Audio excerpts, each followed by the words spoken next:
자, 논리학의 오류 두 번째 시간입니다.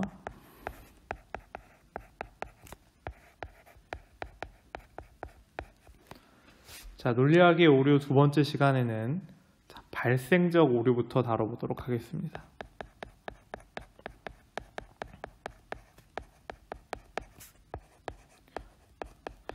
발생적 오류라는 것은 무슨 뜻이냐면 사물을 이전의 맥락으로, 과거의 맥락으로 평가하고 그 이후에 있을 어떤 변화를 전혀 고려하지 않는 걸 뜻합니다. 예를 들어 어떤 A라는 과장님이 있다고 합시다. A라는 과장님이 있었는데 B라는 사람이 대리로 승진했을 때 둘이 같이 근무를 했었습니다. 그런데 한 몇십 년이 지나고 B가 기업에 이사가 되었습니다. 이때 A 과장님이 이렇게 얘기하는 거죠. B라는 사람 내가 신입 때, 대리 때 봤었는데, 신입 혹은 대리사원 때 봤었는데 엄청 일도 못하고 어리버리하고 그런 스타일이던데, 이런 식으로 얘기하는 건 B의 이 몇십 년간의 변화를 전혀 고려하지 않고 과거에 있었던 이전 맥락으로 B를 평가하는 것입니다. 이게 발생적 오류입니다. 자, 과거의 일을 가지고 평가하는 거죠. 예를 들어 내가 걔 초등학교 때 친구였는데 엉망진창이었어, 이렇게 얘기하는 모든 것들이 발생적 오류에 해당합니다. 해당 사람의 현재가 과거와 완전히 동일하지 않은데 과거로부터 맥락으로 평가하고 말하는 것이 발생적 오류의 특징입니다. 두 번째 오류는 우연에 의한 오류입니다. 자, 우연에 의한 오류는 어떤 내용이냐면 일반적인 원칙을 그 원칙이 적용될 수 없는 우연적인 경우에 적용할 때 범하게 되는 오류입니다. 보통 일반론이라고 하면 굉장히 큰 범위의 것을 가지고 있는 것은 맞습니다. 그런데 이 일반론이라고 해서 이것이 반드시 모든 것을 가지고 있다라고 이야기할 수는 없습니다. 반드시 예외가 있기 마련이죠. 물론 수학적으로 예외가 없는 경우도 있지만 여기서 얘기하는 것은 예외가 있을 경우의 일반론입니다. 예를 들어 이야기해 보도록 하겠습니다. 누군가 말합니다. 사람은 적응하니까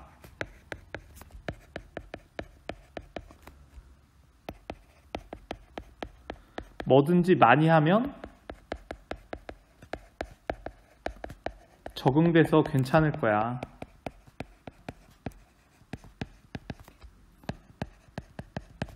일반적으로 틀린 말은 아닙니다.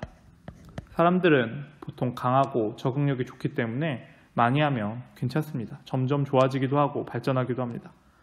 그런데 이 사람이 이렇게 주장한다면 어떻게 될까요? 그러니까 복숭아 알레르기가 있어도 많이 복숭아를 먹어봐. 복숭아 알러지가 있는 사람한테 복숭아를 많이 먹어서 알러지를 치료하라고 말합니다. 이게 과연 맞는 논증일까요? 맞는 논리가 될까요? 아닙니다. 이렇게 한다는 건 말도 안 되는 얘기죠. 이 사람한테 죽으라는 거죠.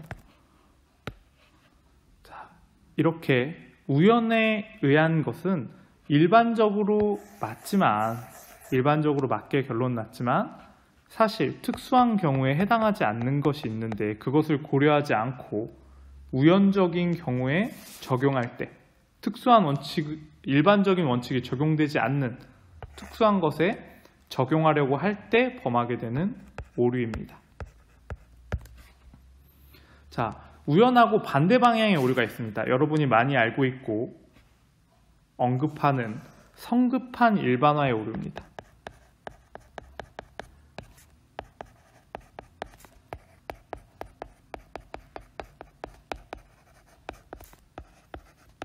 자, 우연은 일반적인 원칙을 그것이 적용되지 않는 특수한 것에 끼워 맞추려다 보니 발생한 오류인데 성급한 일반화의 오류는 반대입니다. 여러분이 작은 단서 혹은 특수한 상황을 보고 마치 그것이 일반적인 원칙인 양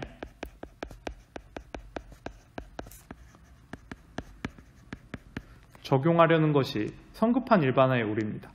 불충분하고 부적절한 한두 가지, 몇 가지 증거를 가지고 일반적인 결론을 이끌어내려 하는 것이 이 성급한 일반화의 오류의 대표적인 예입니다. 예를 들어 A라는 범죄자가 있다고 합시다.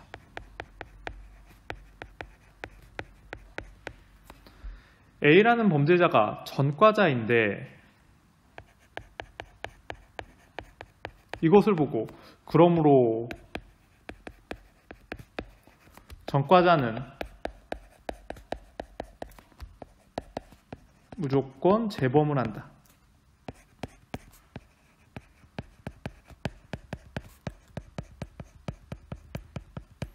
이렇게 A라는 범죄자 하나를 보고 전체를 일반화하는 이런 오류입니다. 사실 일상생활에서도 가장 많이 범해지는 오류 중에 하나죠. 자신이 가지고 있는 그런 단편적인 증거, 단편적인 상황을 보고 일반적으로 저렇네 라고 이야기합니다. 사람을 평가할 때도 그 사람의 한쪽 면, 그 사람의 특수한 하나의 행동, 일화를 보고 그 사람은 저런 사람이야 라고 말하는 것이 대표적인 성급한 일반화의 오류입니다. 가끔가다 이 우연하고 성급한 일반화를 헷갈려 하는데 두 개는 방향성이 다릅니다.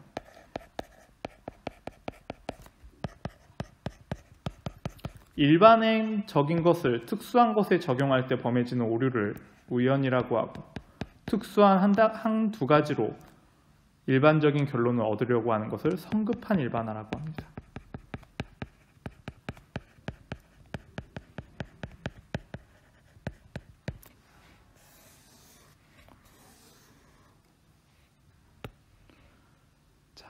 이제 네 번째, 거짓 원인 오류라는 걸 해보겠습니다.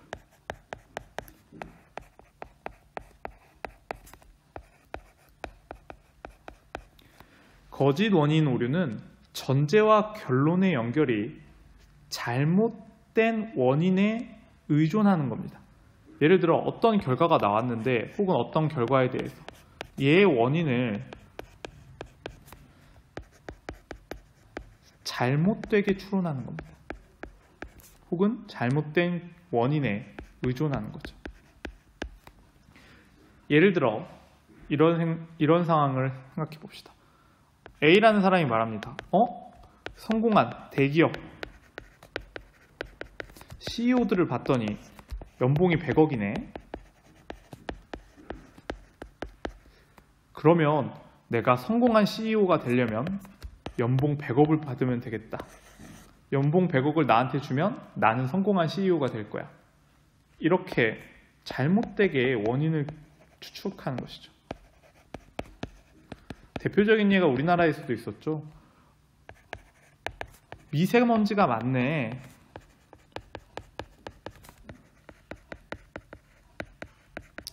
고등어 구이집을 제재해야 되겠어.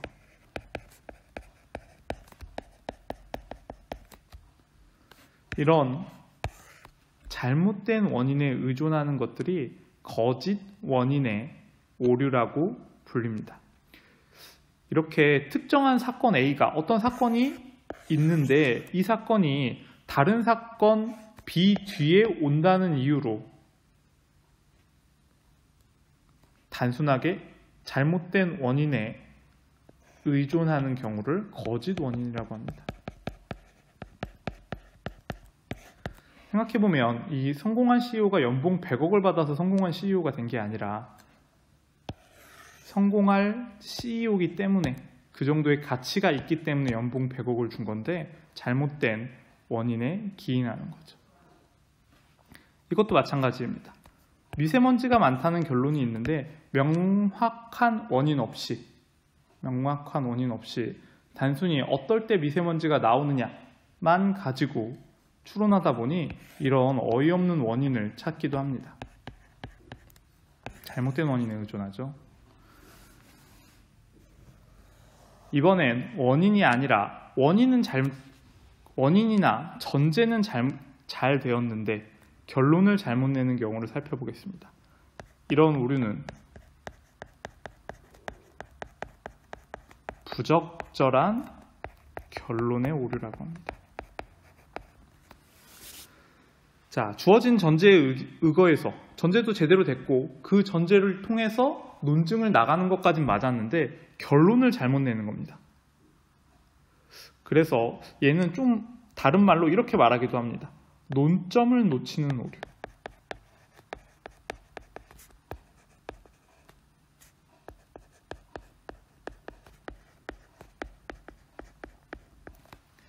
자, 예를 들면 이런 게 있겠네요. 만약 어떤 사람이 말합니다. 돈 때문에 범죄가 일어났어. 돈 때문에 범죄가 일어났어. 돈 때문에 사람들이 너무 스트레스 받고 힘들어. 돈 때문에 고통 속에 있는 사람도 많고 사람들이 가치관이 잘못되고 있어. 이 모든 게 돈 때문이야. 그러므로 결론을 이렇게 내버리는 거지. 돈과 같은 화폐나 재산의 개념을 없애버려야 돼. 이렇게 말한다면 이게 논점을 잘못 잡고 있는 거죠. 자, 돈의 유용성을 둘째 치고라도 사실 이게 돈을 없앤다고 해결될 문제는 아닙니다. 이렇게 돈이 문제가 되는 것에 대한 논리가 잘못된 방향으로 흘러가고 잘못된 결론을 내리는 것이 부적절한 결론의 오류입니다. 또 하나 예를 들어보겠습니다. 전 세계적으로 범죄가 너무 늘어나고 강력범죄가 많이 발생하고 있다. 우리나라도 강력범죄가 발생할 수 있으니 사형제도를 도입해야 한다. 얼핏 보면 맞는 결론인 것 같습니다. 그러나 여기에서는 사형제도를 도입하는 것의 원인을 전 세계적 증오범죄의 증가로 한다면 세계적 범죄 증가,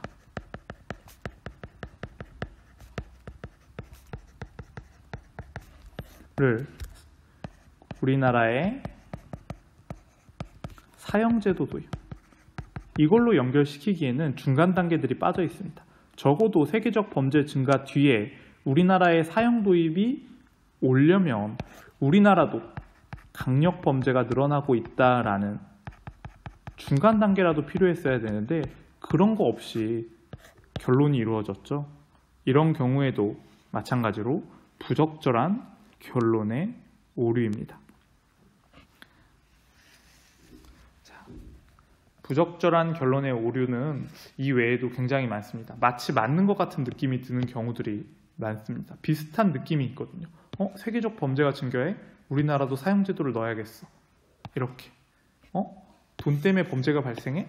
돈을 없애야겠어. 무임승차제도가 악용되고 있어? 그러면 장애인이건 노인이건 상관없이 무임승차제도 없애버려야 돼. 이런 식으로 마치 맞는 것 같지만 사실은 논리적으로 결함이 많은 것입니다.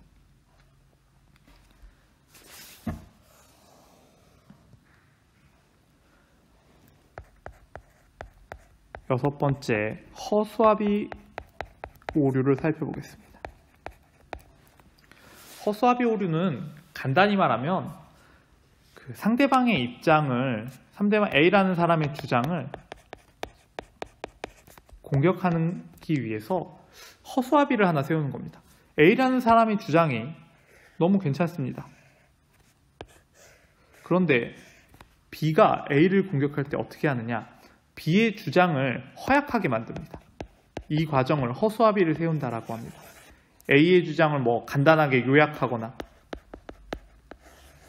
혹은 A의 주장을 성급하게 일반화해버린다거나 아니면 특수한 상황으로 만들어버린다거나 이렇게 좀 변형을 거칩니다. 이 허약화하는 변형의 과정을 거친 뒤에 이 변형의 과정을 거친 이 내용을 공격하는 겁니다. 여기를 공격해서 이 논리가 잘못되었네 라고 말하면서 A의 주장이 잘못되었다라고 이야기하는 것입니다. 예를 들어 A라는 사람이 빈곤을 없애기 위한 정책들을 얘기하고 있습니다.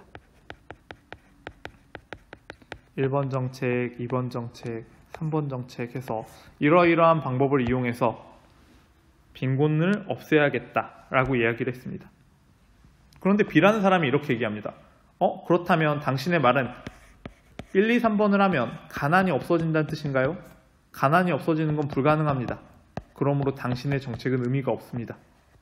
이렇게 이야기하는 것이 허수아비 오류의 대표적인 이야기입니다. 여러분이 흔히 이런 건 토론회에서도 많이 보죠. 상대방의 주장이 말하면 그럼 당신 말은 그렇다는 거예요? 하면서 상대방의 주장을 약간 변형시켜서 잘못된 방향으로 만들어버리는 것이 허수아비 오류입니다. 자, 주의 돌리기 오류 7번째, 오늘의 마지막 주의 돌리기 오류에 대해서 살펴보겠습니다.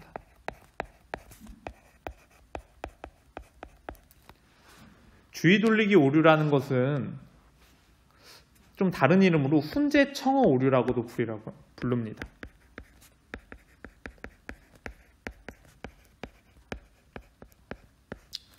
왜 훈제청어 오류라고 불리냐면 훈제청어는 냄새를 이렇게 훈련하는 냄새 맡게 이렇게 훈련된 사냥개 훈련 과정에서 나온 건데 개가 주의를 집중하지 못하게 개가 냄새를 잘 맡지 못하게 하기 위해서 훈제청어를 막 가지고 다니면서 냄새를 남겨놓습니다.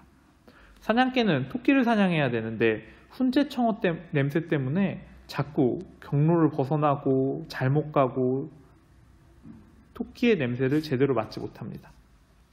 개가 훈제청어의 냄새를 무시하고 토끼 냄새를 계속 추적하는지 이렇게 사냥개를 훈련하는 과정에서 나온 건데 훈제청어 냄새가 너무 강해서 최고의 사냥개만 훈제청어를 이겨내고 사냥을 할 수 있었다고 합니다.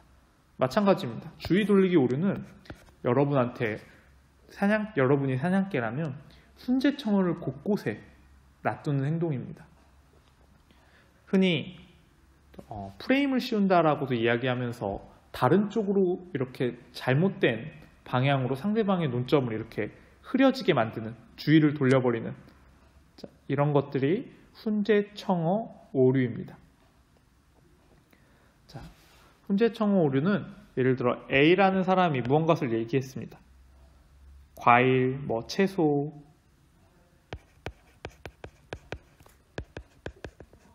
막 이렇게 얘기하면서 과일, 채소, 건강 이런 걸 얘기하면서 말을 합니다. 그런데 B라는 사람이 과일, 채소, 건강을 이야기하면서 갑자기 비타민의 이야기로 넘어갑니다. 사실 둘은 같은 얘기를 하는 것처럼 보이지만 사실은 미묘하게 다른 이야기를 하고 있습니다. 사실 우리가 과일이나 채소와 같은 음식을 먹는 것은 비타민뿐만 아니라 다른 목적도 분명히 있는데 마치 비타민만 이야기할 것처럼 이야기의 논점을 바꿔버리는 것입니다. 자, 이러한 것이 주의 돌리기의 오류입니다. 조금 더 살펴볼까요? 예를 들어 어떤 주의 돌리기 오류 하나만 더 해보겠습니다.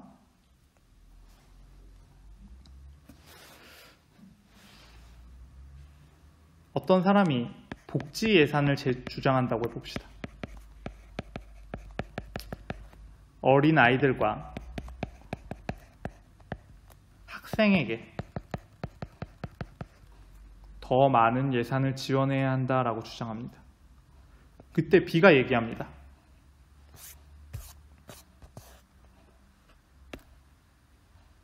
B가